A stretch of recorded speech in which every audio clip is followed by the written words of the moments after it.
প্রিয় শিক্ষার্থী বন্ধুরা, আসসালামু আলাইকুম রহমতুল্লাহ। আমরা যারা 2026 সালে 25 সালের সিলেবাস অনুযায়ী অনিয়মিত গণিত পরীক্ষা দিলাম, তাদের জন্যই কিন্তু আমরা ক বিভাগের সৃজনশীল প্রশ্নের সমাধান নিয়ে এসেছি। গত ক্লাসে কিন্তু আমরা 2 নম্বর প্রশ্নের সমাধান দেখেছি। আজকে আমরা দেখব 3 নম্বর প্রশ্নের সমাধান। তাহলে আমরা দেখে নিই প্রশ্নটি কী রয়েছে। দেখো, একটি সমান্তর ধারার 42তম পদ -10 এবং একটি গুণোত্তর ধারার সপ্তম পদ 8/√2 এবং 11তম পদ 32/√2। অর্থাৎ এখন ক নাম্বার প্রশ্ন বলা হচ্ছে যে 8 + 6 + 4 +... এখানে -10 ধারাটির পদ সংখ্যা নির্ণয় করতে হবে। অর্থাৎ এখানে 8 থেকে শুরু করে যে আমাদের যে এই ধারাটা চলছে, এই ধারাটার একসময় -10 আসে এবং এই -10টা কোন পদে আসে সেটা বের করতে হবে। আমরা কিন্তু উত্তর আগেও পেতে পারি, কিভাবে? অঙ্ক না করে। দেখো, আমরা যদি দেখি 8-এর পরে কত, 8-এর পরে কিন্তু লেখা আছে 6, 6-এর পরে 4, 4-এর পরে কত হবে, 4-এর পরে কিন্তু 2 হবে। আমরা সংখ্যা রেখাতে যদি একটু দেখি তাহলে কিন্তু আরও আমাদের জন্য ক্লিয়ার হয়ে যাবে। দেখো, এখানে -1, -2, -3, -4, -5, তারপরে কত -6, -7, -8। আমরা সংখ্যা রেখাতে একটু ভালোভাবে আমরা আরও বুঝতে পারবো। -8, -9, -10। এখন যদি আমাদের এই -10 পর্যন্ত যেতে হবে, কোথা থেকে? দেখো, 8 থেকে।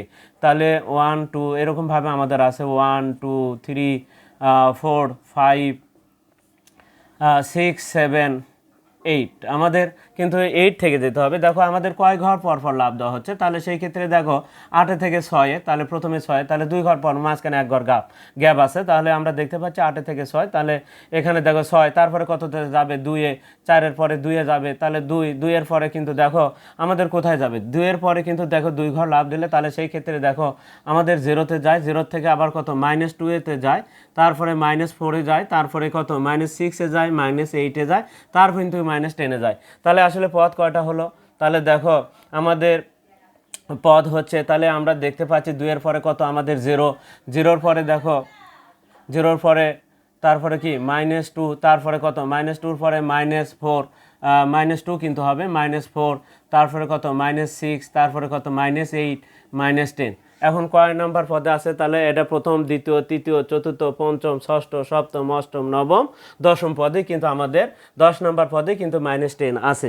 তো যাই হোক, অঙ্কের মাধ্যমে কিন্তু আমরা এখন দেখতে পারবো যে আসলে এই 10টা কীভাবে আমাদের, তাহলে 10 নম্বর পদে কিন্তু -10টা আছে। আমরা এখন দেখব সেটা অঙ্কের মাধ্যমে করে কিন্তু আমরা এখন এর উত্তরটা নিয়ে আসব। এটার কিন্তু আরেকটা শর্টকাট পদ্ধতি আছে এমসিকিউ এর জন্য। আমরা যদি দেখি তাহলে সেই ক্ষেত্রে আমরা কিন্তু আরও দ্রুত করতে পারবো, উত্তর কিন্তু আরও অনেক আগে আমরা কিন্তু পেয়ে যাব। সেটা কিভাবে? দেখো, এই যে 6 আর 8-এর মধ্যে পার্থক্য কত? দেখো, আমাদের প্রথম পদ পার্থক্য বলতে আসলে সূত্রটা হচ্ছে, পার্থক্য বের করার সূত্র হচ্ছে দ্বিতীয় পদ বিয়োগ হচ্ছে প্রথম পদ। আমরা যত দ্রুত বের করতে পারি। দ্বিতীয় পদ কত? 6 - 8 প্রথম পদ, তাহলে সেই সূত্রের মাইনাস কিন্তু এখন অ্যান্সার কত হবে বলো তো? কিন্তু 2 হবে। তাহলে -2 হবে, কারণ -8-এর মধ্যে থেকে +6 চলে গেলে -2 থাকে। এখন আসি, এই আমরা কি করব, যে পার্থক্য যা হবে তার সাথে আমরা n লিখব। লেখার পরে আমাদের প্রথম পদে কত আছে? দেখো, আমাদের 8, এই 8 মিল করতে হবে। তাহলে আমি এখানে কত লিখলে দেখো তো, -8 আমাদের এখানে কত যোগ বিয়োগ করলে আমাদের +8 হয়। তাহলে আমাদের +8 হতে হবে কিন্তু। তাহলে কোন পদ মিল করতে হবে? মিল করতে হবে প্রথম পদকে তোমার মিল করতে হবে। তাহলে আমি যদি এখানে +10 দিই, এটার মান কিন্তু 1, আমরা এনকে আমরা হিসেবে ধরবো না। +10-এর মধ্যে থেকে -2 চলে গেলে কত হয়? +8। তাহলে আমাদের এটা হবে হচ্ছে nতম পদের সূত্র। এখন এটা সমান সমান আমরা এই -10 লিখবো। দেখো, আমাদের আমরা যদি লিখি তাহলে সেই ক্ষেত্রে দেখো আমাদের পদ সংখ্যা কিন্তু এটা সমান সমান আমরা লিখবো -10। এখন আসি ক্যালকুলেশন করব। -2n সমান সমান এই 10টা যদি আবারও ডান পাশে যায় তাহলে কি হবে? -10, আবারও -10। তাহলে মাইনাস কত হচ্ছে? এই পাশে কিন্তু মাইনাস আছে। তাহলে -2n সমান সমান মাইনাস কত? 20 হচ্ছে। তাহলে 20 হচ্ছে, মাইনাস উঠে যাবে, তাহলে কি হবে? n সমান সমান 20/2। n এর মান কখনোই ঋণাত্মক হবে না, অবশ্যই কত হয়? তাহলে সেই ক্ষেত্রে অর্থাৎ 2 দিয়ে 10 ভাগ করলে তাহলে n সমান সমান কিন্তু 10 আমরা পাচ্ছি। তাহলে n এর মান হবে 10। এখন আসি, সেটাকে আমরা সাধারণত আমাদের অঙ্কের মাধ্যমে যদি করতে হয় সেই অনুযায়ী কিভাবে করব। এখন আসি, ক নাম্বারটা দিলাম, তাহলে 3-এর ক, নাম্বার লিখে আমাদের যেখানে আমাদের লিখতে হবে যে এখানে পদ সংখ্যা নির্ণয় করতে বলা হয়েছে, তাহলে প্রথম পদ সমান এখানে আমরা যদি লিখি তাহলে এখানে প্রথম পদ। আমরা আসলে সমান্তর ধারা বা গুণোত্তর ধারা আসলে সবচাইতে অঙ্কগুলোর মধ্যে কিন্তু আসলে ধারাগুলো খুবই সহজ, এর মতো কিন্তু অন্যান্য অধ্যায়ের অঙ্কগুলো জটিল হয়ে থাকে, কিন্তু আসলে ধারাটা কিন্তু আসলে সহজ অধ্যায় একটা। প্রথম পদ এ সমান কত, দেখো আমাদের 8, এবং তারপরে আমাদের কি লিখতে হবে, এবং সাধারণ অন্তর বের করতে হবে, এবং সাধারণ অন্তর সাধারণ অন্তর ডি সমান সমান সূত্র কি, দ্বিতীয় পদ বিয়োগ প্রথম পদ। আমরা সবসময় একটু লিখবো দ্বিতীয় পদ বিয়োগ কি প্রথম পদ, দ্বিতীয় পদ বিয়োগ প্রথম পদ। এখন দ্বিতীয় পদ কি আমার 6 বিয়োগ কত 8, অ্যান্সার কিন্তু আমরা একটু আগে দেখেছিলাম -2, অর্থাৎ পার্থক্য যা হবে তার সাথে কিন্তু আমাদের এন লিখতে হয়। এখন আসি, আমরা কিন্তু জানি না এই -10টা কোথায় আছে, আমরা কিন্তু জানি না, তাহলে অবশ্যই ধরি লিখতে হবে। ধরি n তম পদ, ধরি n তম পদ সমান সমান, এটা কিন্তু অঙ্কের মাধ্যমে করতে হবে। n তম পদ কত, -10, আর n তম পদের সূত্র কি আমরা জানি a plus n minus 1 into D. যে কোনো পদ বের করার সূত্র a প্লাস কি n মাইনাস 1 ইন্টু ডি হচ্ছে যে কোনো তম পদ বের করার n তম পদের সূত্র এটা। তাহলে n তম পদের সূত্র কি a plus n minus 1 into D সমান সমান কত, -10। এখন আসি আমরা এর মানটা বসাবো এবং ডির মানটা বসাবো। এখন এর মান কত আমাদের 8 যোগ তাহলে n মাইনাস 1, আমরা কি করব, ডির সাথে গুণ আছে, আমরা এই গুণ চিহ্নটা দিব, না দিলে কিন্তু -2 খালি লিখলে কিন্তু ভুল হবে। তারপরে তুমি ব্র্যাকেট দিয়ে লিখতে পারো ডির মান -2, এরকমভাবে ব্র্যাকেট দিয়ে লেখো, তারপরে -10 লেখো। এখন আমরা প্রথম যে কাজটা করব সেটা হচ্ছে আমরা প্রথমে আগে এই 8কে পার করব ডান সাইডে, তাহলে কত হবে, এই 8টা যদি ডান পাশে যায় তাহলে +8টা হয়ে যাবে -8, তাহলে এটাকে কিন্তু আগে না, আগে +8টাকে আমরা পার করব। তাহলে কি থাকবে n-1 গুণন কত, -2। এবার আসি -10 আবারও -8, তাহলে কত হচ্ছে ওই পাশে n-1 গুণন কত, -2 সমান সমান -18 হবে, -18 হবে। এবার আসি আমরা এই -2কে ডান পাশে পার করব, এবার এর সাথে কি অবস্থা আছে, গুণ অবস্থা আছে, ভাগ হবে, তাহলে কি থাকবে n-1 সমান সমান -18 নিচে কত, -2, এই মাইনাস মাইনাস কাটে যাবে, 2 দিয়ে 18কে কাটলে কত হয়, 9। তার মানে দেখো n-1 সমান সমান কত, 9। এখন এই 1টা যায় কি হবে, তাহলে অপর পাশে গেলে প্লাস হবে, তাহলে n সমান সমান 9 + 1, দেখো সমান সমান, অতএব n সমান সমান কত, n সমান সমান 10, অর্থাৎ nটাই কিন্তু আমাদের এখানে, তাহলে nটা আমাদের পদ সংখ্যা নির্দেশ করে। তাহলে প্রিয় শিক্ষার্থীরা, তাহলে n এর মান বলছে পদ সংখ্যা নির্ণয় করো। এখন আমরা তাহলে লিখবো অতএব নির্ণয় পদ সংখ্যা সমান সমান 10 বা 10 যাই বলি না কেন, অতএব নির্ণয় পদ সংখ্যা, অতএব নির্ণয় পদ সংখ্যা কত, আমাদের নির্ণয় পদ সংখ্যা 10, নির্ণয় পদ সংখ্যা সমান সমান n সমান লিখলে লিখতে পারো, n সমান সমান কত, 10ও লিখলে লিখতে পারো। এটা হচ্ছে আমাদের উত্তর, ক নম্বরের উত্তর। এবার আসি আমরা খ নম্বরের উত্তরটা দেখব।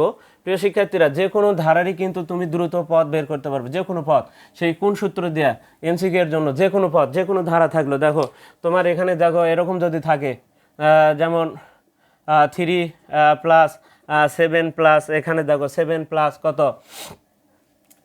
11 প্লাস ডট ডট, এখানে যদি বলা হয় যে 15তম পদ বের করো, তাহলে তুমি কিভাবে দ্রুত বের করতে পারো, তাহলে এটাও কিন্তু আমরা দ্রুত বের করতে পারবো কিভাবে, বলে এখানে পার্থক্য কত, দেখো আমরা দ্বিতীয় পদ সূত্র অর্থাৎ ডির মানটা কত, ডির মানটা তোমাকে আগে বের করে নিতে হবে 7 থেকে, অর্থাৎ দ্বিতীয় বিয়োগ কিন্তু প্রথম, তাহলে কত হয়, 7 থেকে 3 বাদ দিলে 4 হয়।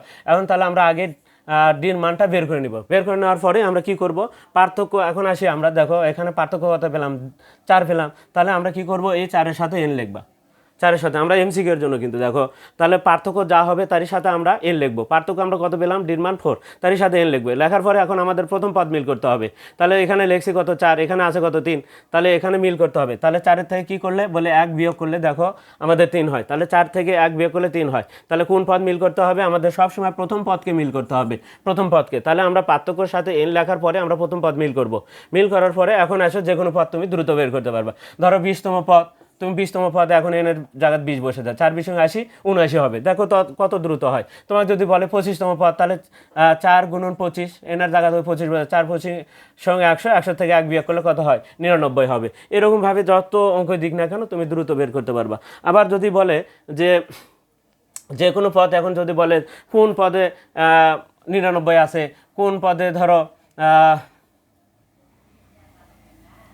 119 আছে। যদি বলে ধারাটির কোন পদ, যদি বলে দেখো এটাও তুমি বের করতে পারবে, ধারাটির কোন পদ, ধারাটির কোন পদ 119, যদি বলে এরকম বলে 119, ধারাটির কোন পদ 119, তাহলে কি করবা তোমার, তাহলে পার্থক্য কত আমরা জানি, পার্থক্য n, তারপরে কি প্রথম পদ মিল করতে হবে, বিয়োগ 1 সমান সমান ওই 119 লিখবা। তারপরে দেখো তুমি কত দ্রুত তুমি কিন্তু এই n এর মানটা বের করতে পারো। তাহলে হয় 120, তাহলে এই এক জায়গায় যোগ হবে, তাহলে 4n সমান সমান কত 120 হলো। এবার 4 দ্বারা ভাগ করে দাও, 120 4 দ্বারা ভাগ করে দাও, 4 কত 30 হয়ে যাবে। তাহলে এন এর মান দ্রুত, অর্থাৎ পদ সংখ্যা কত 30। তাহলে এই পর্যন্ত দেখো আমরা কত দ্রুত কিন্তু এই ধারাগুলো এই সূত্রের মাধ্যমে আমরা কিন্তু বের করতে পারবো। আবার তাহলে প্রিয় সেক্ষেত্রে আমরা তাহলে ক নাম্বারে যে প্রশ্নগুলো আসে সেগুলো কিন্তু আমরা দেখে নিলাম। এখন আসি আমরা খ নাম্বারের উত্তরগুলো একটু দেখব। খ নাম্বারটাও আসলে আমাদের যদি ধারা যদি বুঝতে পারি যে কীভাবে চলছে ধারাটা, তাহলে কিন্তু আমাদের জন্য ইজি হবে। এখন আসি খ নাম্বার। তাহলে আমাদের ধারাতে এখানে কিন্তু সমান্তর ধারার কথা বলা হচ্ছে। তাহলে প্রথম পদ এ এবং সাধারণ অন্তরকে আমাদের ডি ধরে নিতে হবে। তাহলে যেহেতু ধারা নেই তাহলে অবশ্যই ধরে নিতে হবে ধরি সমান্তর ধারার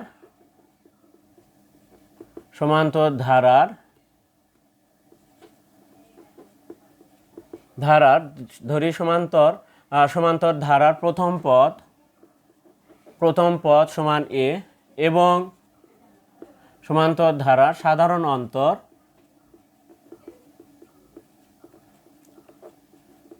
সমান সমান ডি। তাহলে এখানে কি বলছে, সমান্তর ধারার 42তম পদ -10। তাহলে প্রশ্ন মতে আমরা একবারে যদি লিখি, তাহলে প্রশ্ন মতে কত, প্রশ্ন মতে বলা হচ্ছে 42তম বা 42তম পদ, 42তম পদ কত, 42তম পদ হচ্ছে সমান সমান -10। 42 নাম্বার পদে এই -10টা আছে। তাহলে 42তম পদের সূত্র কি হবে, তাহলে ওই যে আমাদের nতম পদের সূত্র কি, nতম পদের সূত্র a প্লাস nতম পদের সূত্র হচ্ছে, দেখো আমাদের 42তম পদ কিন্তু a প্লাস 41d হবে, a প্লাস 41d হবে। কীভাবে আমরা আগে বলতে পারি সেটা দেখো, nতম পদ a plus n-1 into D, 1 into D. তাহলে এই এনের জায়গায় যদি 42 বসাও, 42-এর থেকে 1 বিয়োগ করলে কত, 41-এর সাথে ডি হবে, তাহলে এ প্লাস 41d হবে। 42তম পদ কি এ প্লাস 42-এর জায়গাতে এখানে কিন্তু এন লেখা যাবে না, একবার 42ই লিখতে হবে, 42 বিয়োগ 42তম পদ, এখন 42 বিয়োগ কত, 42 বিয়োগ 1 ইন্টু কত ডি সমান সমান মাইনাস কত 10। এখন আমরা দেখো এখান থেকে প্রশ্ন থেকে বলছে যে সমান্তর ধারাটির 83 পদের সমষ্টি নির্ণয় করতে হবে। তাহলে এখান থেকে আমাদের কিন্তু আসলে দেখো আমাদের মানটা বের করে নিতে হবে। এখন আসি আমরা এখান থেকে মানটা বের করব। দেখো 42-এর থেকে 1 বিয়োগ করলে কত, 41d, এ প্লাস কত 41/41d সমান সমান কত, -10। আমরা কিন্তু -10 এটা পেয়ে গেলাম। এটা এ প্লাস 41d মানটা আমরা এখানে সমীকরণ 1 নাম্বার একটু দিয়ে রাখলাম। এখন আমাদের দেখো 83 পদের সমষ্টি বের করতে বলছে। ধারাটি 83 পদের, সরাসরি আমরা 83 পদের সমষ্টি। এখন সমষ্টির সূত্রটা কি, সমষ্টির সূত্র দেখো এই সূত্রের সাথে খালি কয়েকটা কাজ করতে হবে, সেটা কিন্তু সমষ্টি হয়ে যাবে। এই যে এর সাথে একটা 2 লাগাতে হবে, 2 এর সেকেন্ড ব্র্যাকেট, আর এখানে কিন্তু প্লাস n-1 ইন্টু এটা ঠিকই থাকবে, সেকেন্ড ব্র্যাকেটের সামনে n/2 লিখতে হবে।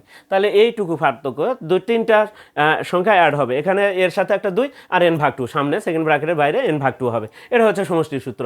এখন কতটি পদের সমষ্টি বের করতে বলছে, 83। তাহলে এখানে 83 এনের জায়গাগুলোতে আমরা এখন 83 বসে দেবো একবারে। তাহলে লিখবো সমান্তর 83তম পদ একবারে আমরা লিখবো। এই সূত্রটা লেখার দরকার নেই, এই সূত্রটা আমার মাথাতে থাকবে কিন্তু আমার লেখার দরকার নেই। এখন আমরা সরাসরি 83 দিয়ে লিখবো। তাহলে 83 পদের সমষ্টি আমরা এখন লিখবো, অতএব 83 পদের সমষ্টি। এই সমষ্টি কিন্তু আমরা দ্রুত বের করতে পারবো, সেটাও তোমাদেরকে দেখে দিব। 83 পদের সমষ্টি আমাদের যেটা হবে সেটা হচ্ছে কি 83/2 একবারে লিখবো, 83/2 সেকেন্ড ব্র্যাকেট দিব। তারপরে কি লিখবো, 2a প্লাস কত 83 বিয়োগ 1 ব্র্যাকেটের বাইরে কত ডি। এখন আসি আমাদের যে কাজগুলো সেটা কিন্তু এখন আমরা এখানে প্রয়োগ করব। আমরা যদি এখানে 83-কে 2 দ্বারা ভাগ করেও লিখতে পারি, আর না লিখলেও আমাদের যেহেতু বিজোড় সংখ্যা আমরা এরভাবেই রাখলাম, পরে ভাগ করবো একবারে, ক্যালকুলেশনটা পরেও করা যাবে। এখন আসি এর মানও আছে আমাদের, দেখো এর মান কিন্তু নাই। এখন আসি আমরা যে কাজটা করব সেটা হচ্ছে একটু কাজ ভেতরে ক্যালকুলেশন করে নিব। 83 থেকে 1 বিয়োগ করলে কত হয়, 82 বা 82d এখন আসি, আমরা দেখতে পাচ্ছি এখানে 2 কমন আছে, তাহলে আমরা যদি 2 কমন নিই বা এই 2 দ্বারা যদি গুণ, এই 2টা দ্বারা ভাগ করে দাও তাহলে এখানে কেটে যাবে। এখন 2 ভাবেই করতে পারো তোমরা, তাহলে কত 83 ভাগ 2 গুণন এখান থেকে দুইটা কমন নাও, কমন নিলে 2 এর অর্ধেক 1 হয়ে যায়, তাহলে 1 লেখা লাগবে না, লিখলে হবে। এখন 82 এর অর্ধেক কত 41, দেখো a প্লাস 41d, এটা কিন্তু তোমার ওই যে এই লাইনের সাথে 1 নম্বর সমীকরণের সাথে মিলে যাবে এখানে। এখন এখানে কি করবো আমরা, দেখো এই 2 কেটে দেবো, কেটে দেওয়ার পরে দেখো 83 গুণন a প্লাস 41ডির মান আছে কিন্তু আমাদের -10, তাহলে এখন আমরা 83 গুণন আমরা -10 এখানে বসে দিতে পারবো, মান বসিয়ে আমরা 1 নং হতে, এখানে কোথা থেকে পেলাম এটা 1 নং হতে, এখানে একটু লিখে দেবো 1 নং হতে। দেখো কত সহজ অঙ্কগুলো কিন্তু আসলে হবে। তাহলে কি হবে, তাহলে এখানে মাইনাস, অ্যান্সারে মাইনাস আসবে। এখন এখানে 830 অর্থাৎ 830 হবে সমষ্টি। প্রিয় শিক্ষার্থীরা দেখো কত সহজে অঙ্কটা কিন্তু আসলে আমাদের হয়ে গেল। এখানে কিন্তু তাহলে আমরা 3 নম্বর প্রশ্নের খ নাম্বারের উত্তরটা কিন্তু দেখে নিলাম। -830 হচ্ছে, আমরা এই যে এই মানটা কিন্তু দেখো 1 নম্বর সমীকরণে এ ধরনের অঙ্ক কিন্তু বইয়ে তোমাদের আছে। এখন আমরা গ নাম্বারটা গুণোত্তর ধারাটি চতুর্থ পদ নির্ণয় করতে বলা হয়েছে। গুণোত্তর ধারা, এখন এই যে এখানে গুণোত্তর ধারা সপ্তম পদ দিয়েছে আর হচ্ছে 11তম পদ দিয়েছে, এই দুটা পদ কিন্তু ওখানে দেওয়া আছে, ওখান থেকে ওই দুটা পদ থেকে আমরা এর মান, এবং এখানে গুণোত্তর ধারার ক্ষেত্রে এ থাকে আর ডির পরিবর্তে কিন্তু ওখানে সাধারণ অনুপাত রেশিও ধরা হয়, যার কারণে ওখানে সাধারণ অন্তরের পরিবর্তে সাধারণ অনুপাত ব্যবহার করতে হবে। তাহলে আমরা এটা কিন্তু কত নাম্বারের, তাহলে 3-এর খ নাম্বার প্রশ্নের সমাধান দেখলাম। এখন এটা সমষ্টি কিন্তু আরেকটা পদ্ধতিতে বের করা যায়, সেটা আমরা পরে আমরা যখন ব্যাখ্যা সহ, আমাদের কিন্তু আসলে এই যে ধারাতে কিন্তু আমাদের অধ্যায়ভিত্তিক ক্লাস দেওয়া আছে, তোমাদের দেখে নিবা, সেগুলো কিন্তু কত সহজে কিন্তু করে দেওয়া আছে। আমরা কিন্তু দেখলেই বুঝতে পারবো যে আমাদের ক্লাসগুলো কত ইজিভাবে আসলে তোমাদেরকে জন্য দেওয়া আছে। তোমরা একবার দেখলেই কিন্তু তোমাদের কিন্তু প্রশ্নের উত্তর করা কিন্তু সহজ হয়ে যাবে। তাহলে অবশ্যই যে ক্লাসগুলো দেওয়া আছে সেগুলো তোমাদেরকে একটু দেখতে হবে। গ নাম্বার, এবার আসি, এখানে গুণোত্তর ধারা, এখানে কিন্তু আমাদের কোনো ধারা দেওয়া নাই। যদি ধারা না দেওয়া থাকে তাহলে এরকমভাবে আমরা বলতেছি, এরকম যদি দেওয়া থাকে তাহলে ধরি লেখা লাগবে না, কিন্তু এখানে গুণোত্তর ধারা আমরা একটু লিখবো। ধরি গুণোত্তর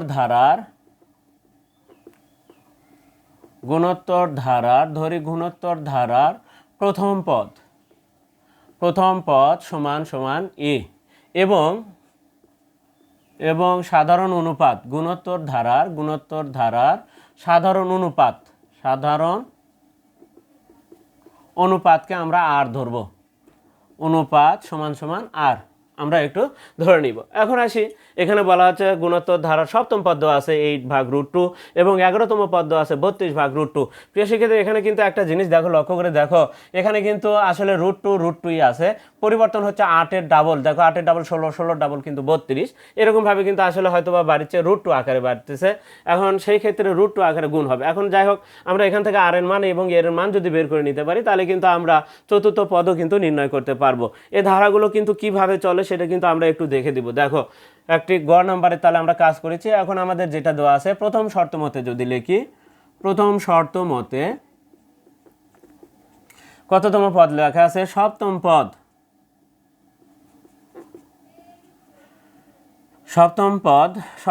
কত লেখা আছে, সপ্তম পদ হচ্ছে 8/√2। সপ্তম পদের যেহেতু এটা গুণোত্তর ধারার ক্ষেত্রে তম পদের সূত্র হচ্ছে ar⁻n-1। সপ্তম পদের ক্ষেত্রে ar⁻n-1, সপ্তম পদ কত হবে, ar⁶ হবে। তাহলে আমরা কিন্তু দ্রুত লিখতে পারি, এখানে কিন্তু সরাসরি লিখতে পারো, ar⁶ লিখতে পারো, যা বলবে তার থেকে 1 কম হবে। কারণ কি, দেখো আর এর মান যদি সপ্তম পদ হয় তাহলে 7 বিয়োগ 1 হবে, সপ্তম মানে কি 7, আর 7 মানে এনের জায়গায় 7 বসবে, তাহলে কত হচ্ছে ar⁶ হয়, একবারে লেখা যায়। আর যদি কয় যে না স্যার, এখানে যেহেতু সপ্তম পদ লিখছি, এখানে কিন্তু আমরা এই সূত্রটা লিখবো না, কারণ আমরা ওই সূত্রটাকে মাথাতে রাখবো। আমরা এখানে কি প্রয়োগ করব, হচ্ছে আমরা এই লাইনটা প্রয়োগ করব। তাহলে সপ্তম পদে কি ar⁻7-1 সমান সমান 8 ভাগ কত, √2, 8/√2। এখন দেখো এখানে আমাদের কত হবে, ar⁻, 7 থেকে 1 বিয়োগ করলে কত হয়, 6 সমান সমান 8/√2। সমীকরণ নাম্বার আমরা পেয়ে গেলাম 1। এবার সমীকরণ নাম্বার দিয়ে দিলাম 1। এবার আমরা তাহলে দ্বিতীয় শর্ত মতে লিখবো কত, 11তম পদ। এখন দেওয়া আছে, তাহলে দ্বিতীয় শর্ত মতে দ্বিতীয় শর্ত মতে কত 11তম পদ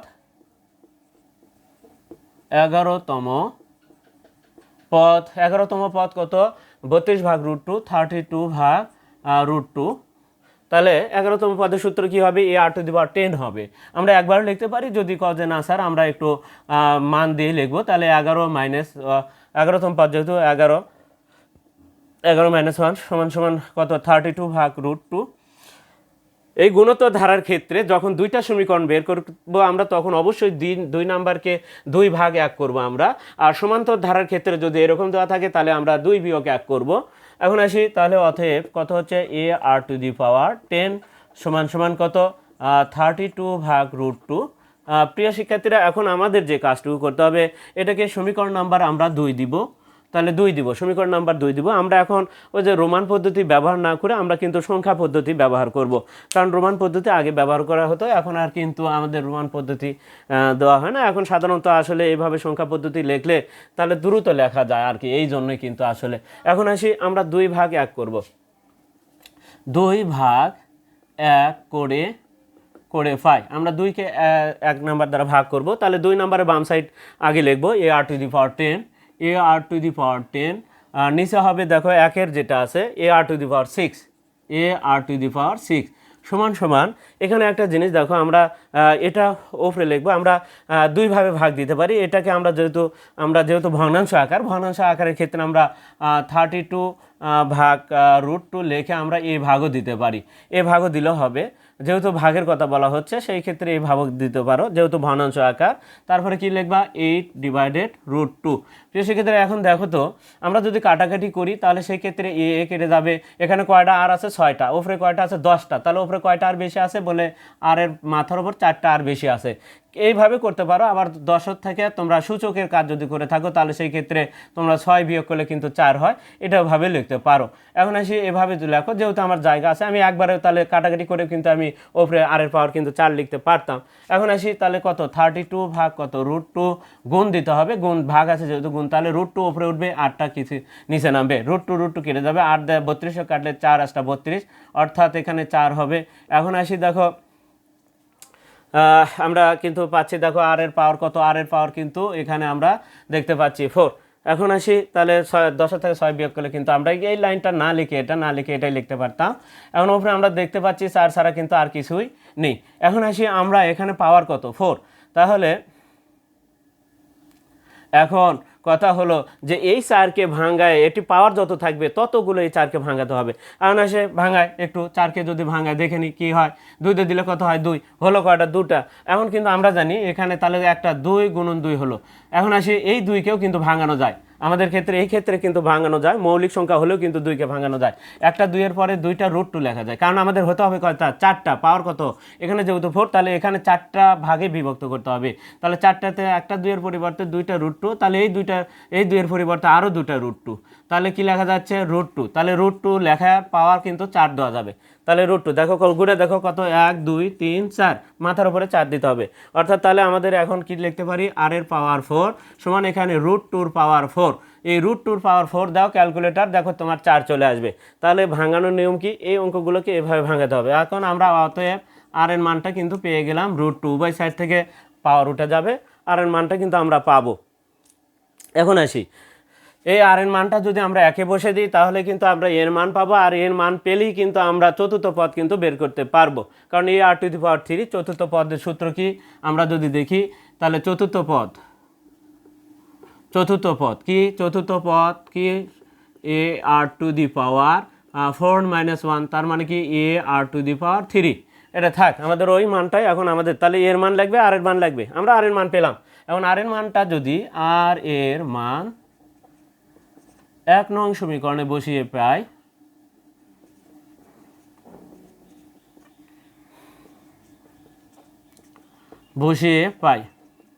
এখন আমরা তারপরে তোমাদেরকে দেখে দেবো। দেখো, যেহেতু আমরা আর এর মান পাইছি, তারপরে যখন এর মান পাবো দেখো আসলে একে বসিয়ে পাচ্ছি। একে কি আছে দেখো, এ আছে, আমরা আগের সমীকরণটা লিখে নিই, a⁻6 সমান সমান কত 8 ভাগ কত √2। এখন আসি, আমরা আর এর মানটা কত পেলাম, √2 পেলাম। তাহলে √2-র উপরে কত, √2-র পাওয়ার কিন্তু এখানে কত আছে 6, তাহলে √2 পাওয়ার 6 দিলে কত হয় সেটা একটু এখন দেখব। √2 পাওয়ার কত 6 সমান সমান 8 ভাগ কত √2। আমরা এখন যদি দেখি একটু ক্যালকুলেশন করে দেখি, দেখো √2 ক্যালকুলেটর ইউজ করলেও কিন্তু হবে। এখানে 6টা √2, 6টা √2 মানে কয়টা, 2টা কিন্তু 3টা 2। দেখো পাওয়ার কত 6, তাহলে √2 কয়টা, 6টা লিখতে হবে। √2কে 6 বার লিখতে হবে, √2কে 6 বার লিখতে হবে √2কে। তাহলে 6 বার যদি লেখো কয়টা হলো, 1টা 2টা 3টা 4টা 5টা। তাহলে এই পাশে আমি আরেকটা যদি লিখি তাহলে 6টা, এই 2টা √2 একটা 2, এই 2টা √2 একটা 2, এই 2টা √2 একটা 2, তাহলে কত হলো 8 হলো। তাহলে আমরা এখানে কি লিখতে পারি, তাহলে দেখো আমরা এ সমান সমান পাচ্ছি হচ্ছে কত 8। আমরা √2-র উপরে ক্যালকুলেটর ইউজ করলেও কিন্তু তোমরা 8ই পাবা, সমান সমান কত 8 ভাগ √2। এখন আমরা যদি একে রেখে 8কে যদি পার করে দিই তাহলে কেটে 8 কেটে যায়, অর্থাৎ 8 দ্বারা ভাগ করলে ওপরে তাহলে 1 থাকে, তাহলে এর মান হবে 1 ভাগ √2। তারপর তোমাদেরকে করে দেখানো হচ্ছে একে রেখে যদি 8 ভাগ √2, আরেকটা এই 8টা যায় ভাগ হলো, এই 8 কেটে যায়, ওপরে কিছু নাই মানে 1 আছে। তাহলে কি হলো, এখন আসি আমরা, দেখো এখন আমরা তাহলে এর মানটা এখান থেকে পাচ্ছি কত, এর মানটা পাচ্ছি দেখো এ সমান সমান, অতএব এ সমান, ওপরে কিছু নাই কিন্তু এই √2 কিন্তু নিচের সংখ্যা, কখনোই ওপরে লেখা যাবে না। অনেকে ভুল করে এই √2 লেখে, এ সমান √2 লিখবে, কিন্তু কখনোই না। দেখো ওপরে কিছু নাই মানে 1 আছে, সেই 1 লিখতে হবে। তাহলে 1 ভাগ কত √2, তাহলে আমরা পেয়ে গেলাম এর মান এবং আর এর মান। এখন আমরা বের করব তৃতীয় পদ, বা যেটাই বের করতে বলুক না কেন চতুর্থ পদ। অতএব চতুর্থ পদ সমান সমান a r⁴ - 1 সমান সমান a r⁴। এখন এর মান এবং আর এর মানটা আমরা বসে দেব।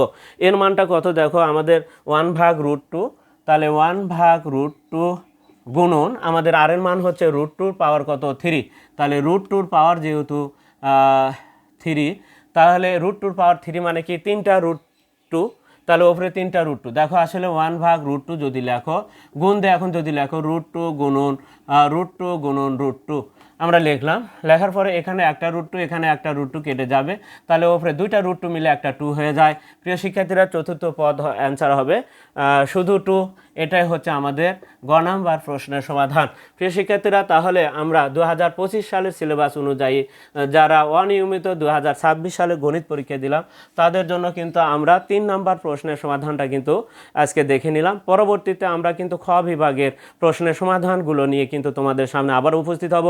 আর ততক্ষণ পর্যন্ত কিন্তু তোমরা অবশ্যই আমাদের পাশে থাকবে, এবং চ্যানেলটিতে যারা নতুন রয়েছে তারা অবশ্যই চ্যানেলটিকে সাবস্ক্রাইব করবে, এবং ফেসবুকে যারা আছো তারা অবশ্যই ফলো দিবে, এবং বেশি বেশি করে তোমরা লাইক, কমেন্ট এবং শেয়ার দিবে। আজকে এ পর্যন্তই, খোদা হাফেজ।